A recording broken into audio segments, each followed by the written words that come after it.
It's time to eat. What are you hungry for? Sit down and get ready to consume an abundance of fantasy football knowledge from Ross Tucker and Joe Dolan. Feed me now. I'm starving. On the Fantasy Feast Eatin' Podcast. Yeah, let's eat, baby. It is the Fantasy Feast Eatin' Podcast presented by DraftKings, the show that's so nice we do it twice. If you listen to this one, you already listened to episode 1, which means you know I'm at Ross Tucker NFL. He is at FG_Dolan. We love fantasypoints.com, code 21Feast. And we already went over the Sunday 1 o'clock slate as well as the Thursday nighter. Now we'll do the Sunday late game, Sunday nighter, and Monday nighter. And we'll start, Joe, with the Browns and the Chiefs.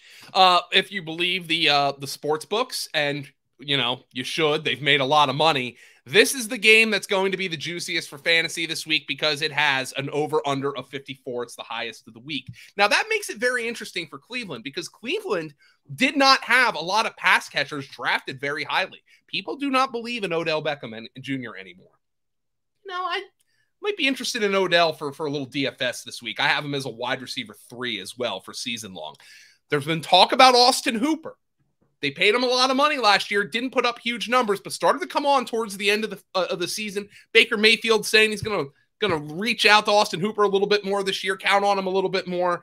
Might be an interesting DFS option there as well. But in a game with a line of 54, there's not a lot of Browns pass catchers you feel good about. So what does that mean? Does Baker Mayfield just mix the ball around? I have him as a top 12 quarterback this week. When we use a quarterback, Ross, in DFS, without stacking him with a receiver. Do you know what that's called? No. It's naked. You use a naked quarterback. Naker Mayfield. Now, normally you use a naked quarterback in DFS when that quarterback is going to run. Baker Mayfield does not really have that. I mean, he has it more than, say, Tom Brady does, but he doesn't really have that as part of his arsenal. So it's risky to use Naker Mayfield for DFS. I think maybe you stack him with Odell Beckham if you're trying to get on the other side. Mahomes, Hill, Mahomes, Kelsey stacks are going to be popular this week. They always are, especially in a game that's lined like this. Maybe if you try to get on the other side, you try to create some diversity in your lineup. Maybe a little Mayfield, Odell Beckham. Mayfield, if you're going on the low end, the guy who's been getting a lot of hype, Donovan Peoples-Jones. Mayfield, Austin Hooper. In the backfield, by the way, you're using Nick Chubb. I don't love Nick Chubb in a game where the Browns are underdogs and the game is lined this highly, but you got to use them. Maybe you mix Kareem Hunt in there for DFS a little bit as well if you expect he's going to be more of the pass-catching running back for Cleveland. All right, so, Joe, we've got now on the other side, you mentioned the Chiefs, you mentioned the Browns. What about Packers-Saints? By the way, while we were recording, the Saints traded for Bradley Roby from the Houston Texans, but he's suspended this week. Okay. But they'll get a starting corner starting next week. Man, the Saints are always wheeling and dealing, Ross. Yeah, okay, that's interesting. The Texans are just getting draft picks. Not something we have to worry about this week, though, fortunately for us.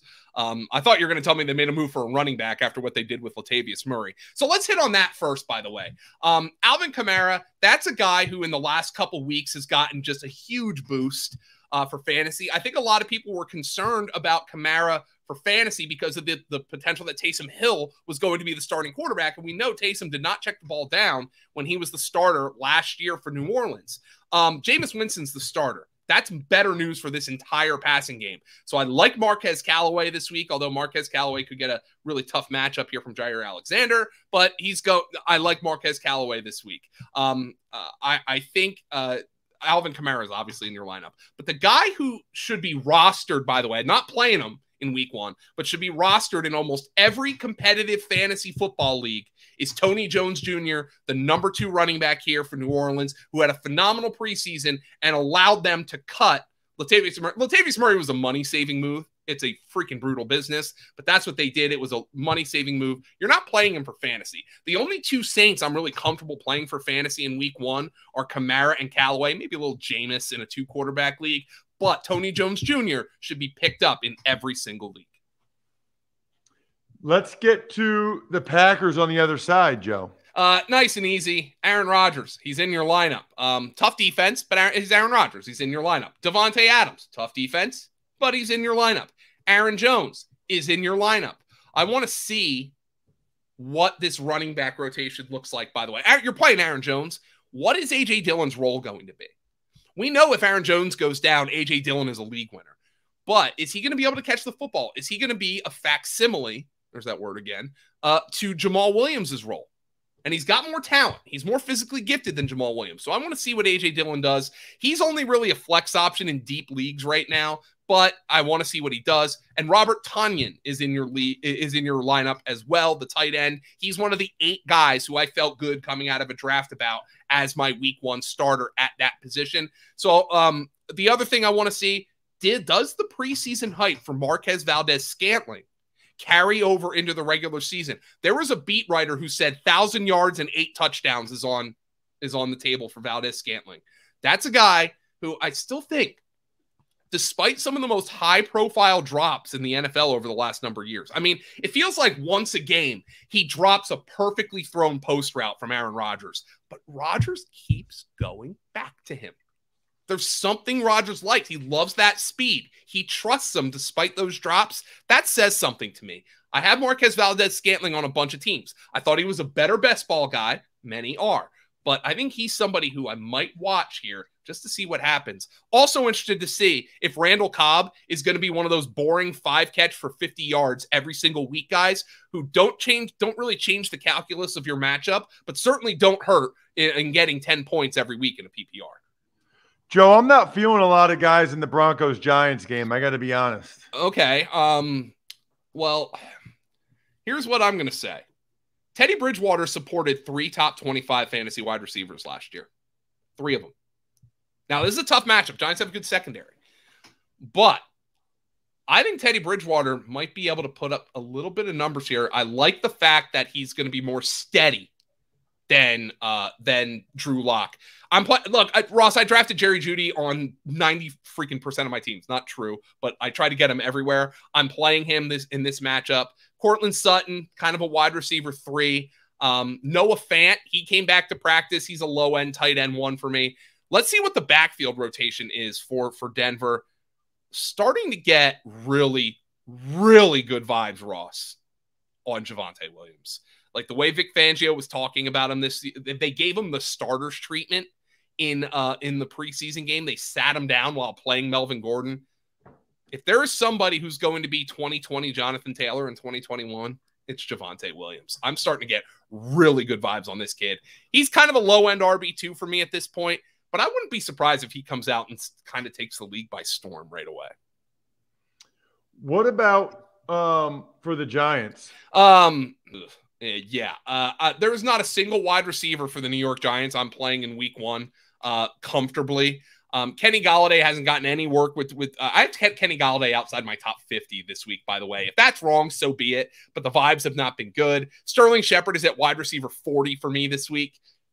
Does that excite you? If I drafted Saquon Barkley, though, if I drafted him, I'm playing him. Do I think he's going to get 25 carries and 6 targets? No. But if I drafted Saquon Barkley, I am playing him in week 1. He is a high upside, highly volatile RB2 this week. He's basically the only Giant I have any interest in whatsoever in a season-long format here. Let's get to the Dolphins and the Patriots. Curious your thoughts here. This could be kind of a sneaky, low score. Actually, not sneaky at all. I mean, I think this could be a very low-scoring game. The Broncos and Giants, Ross, you were right on by saying you weren't very interested in that game. It has the lowest total of the week at 42.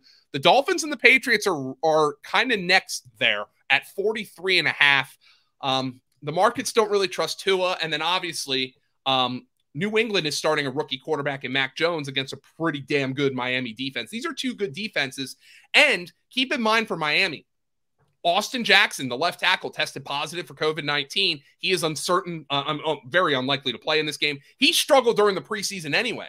But you look at this New England defense, bringing in Matt Judon and all the guys who are returning from COVID-19 opt-outs. This New England defense has a potential to be nasty this year. It is not a great week 1 matchup for Tua Tagovailoa, and that makes guys like Devontae Parker and Jalen Waddle low-end wide receiver 3s to me.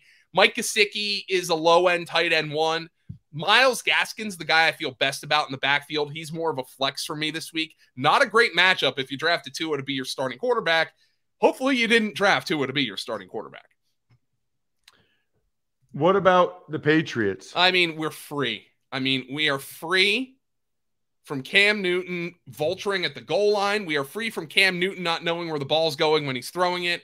We're going to have an offense that I think is more conducive to fantasy production across the board with Mac Jones. Now, that doesn't mean I think Mac Jones is going to come out and look like Joe Montana right away. By far from it. It's a tough matchup. That being said, I think Jacoby Myers is a top 36 wide receiver option this week. I like him a lot.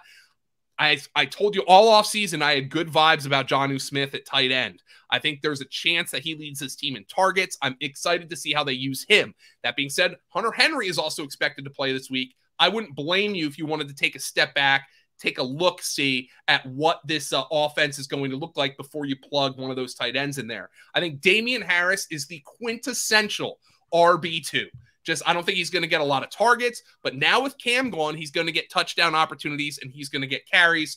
And I drafted James White so much on the promise that James White kind of gets that little role, kind of like he had with Brady. I don't expect it's going to be that good, that juicy, that productive. But James White, I think, is somebody who you might look at in DFS and say, that guy can get me some sneaky points.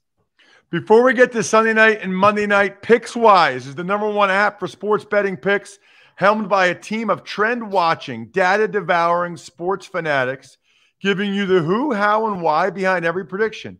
For every game, every day, and every sport, loaded with best bets, props, and parlays, you can find in-depth analysis on every game, all for free.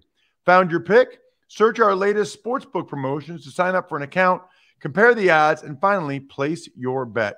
Download the free PicksWise app now to make your next bet better. PicksWise backs responsible gambling. Gambling problem, call 1-800-GAMBLER. Bears, Rams, Sunday night, Joe. The big concern for me for the Bears, everybody's going to say it's Andy Dalton, and I understand that. The problem is the offensive line was terrible during the preseason, and this Rams defensive front, David Montgomery is going to be looking at right down Aaron Donald's gullet quite a bit in this game. I still think you're playing David Montgomery. I still think you're playing Allen Robinson, and Darnell Mooney might be a wide receiver 3 for you, but this is not a good matchup. Andy Dalton is being thrown to the wolves in this game. It is not something that I'm really excited about from the Chicago Bears perspective. That being said, I am freaking excited. I think I told you this when the schedule came out, that I get to see a Sean McVay coached offense, and let's see the boy genius.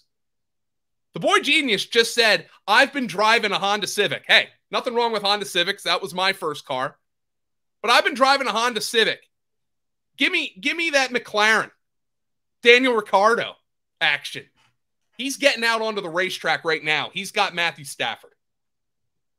And I think Sean McVay, Ross, not to put too fine a point on it, I think he's going to whip it out. I think he wants Matthew Stafford to come out and throw the ball around the freaking yard. And I think he's going to try to be aggressive. I love Stafford in this matchup. I love the receivers, Kupp and Woods in this matchup. Interested to see what the rotation behind those two guys looks like. I'm also interested to see what Tyler Higbee looks like. I think he's a borderline top 12 tight end this week. That was a guy, there was a wide range of opinions on him this offseason, Tyler Higbee.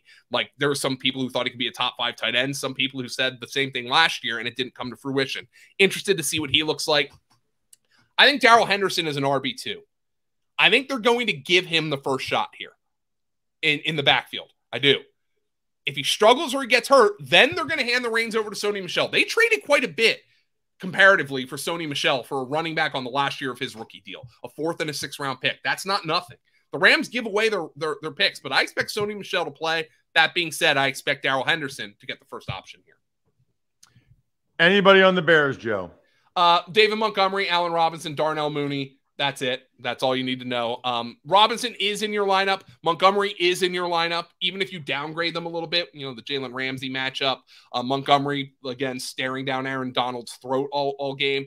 And Darnell Mooney on the lower end. I love him as a breakout receiver this year. I'm not sure with Andy Dalton throwing the football against the Rams is the game when it's going to happen. Last but not least, Ravens and the Raiders Monday night, Joe.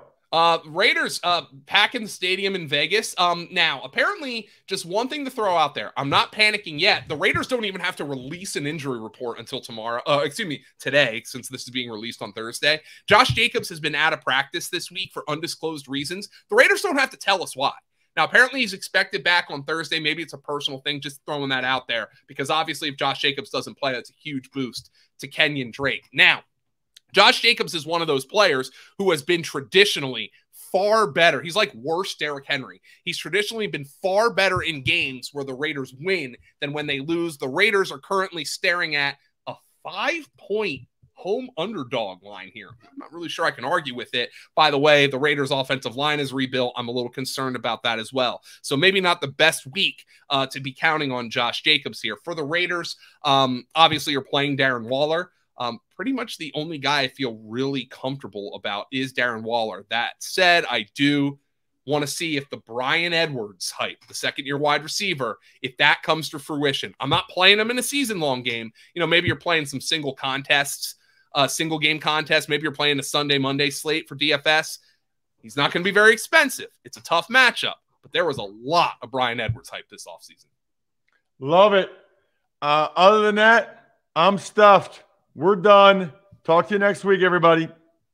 Thanks for listening to the Fantasy Feast podcast. Make sure to also subscribe to the Ross Tucker Football Podcast, Even Money, Business of Sports, and the College Draft. All available at Apple Podcasts, rosstucker.com, or wherever podcasts can be found.